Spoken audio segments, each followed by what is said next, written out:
విజయనగరం జిల్లా ప్రజల చిరకాలిక వాంఛ మెడికల్ కాలేజీ రావాలి, మెడికల్ కాలేజీ తేవాలి.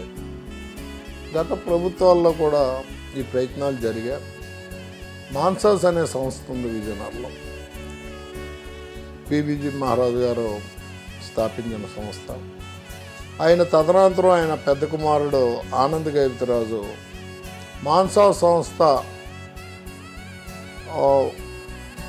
వైద్య కళాశాలని నిర్మాణం నిర్వహిస్తామని చెప్పినప్పుడు మాన్సాస్కు సంబంధించి అనేక భూములు వేలం ద్వారా విక్రయించి నిధులు సమకూర్చుకొని కూడా ఆయన అకస్మాత్తుగా మరణించటం.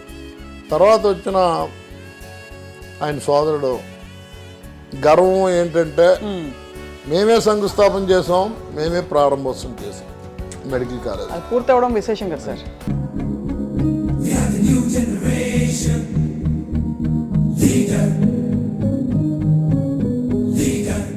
ఉన్నమి చంద్రునిలా చల్లని చూపులతో వస్తున్నాడు మన కోసం స్వామన్నా.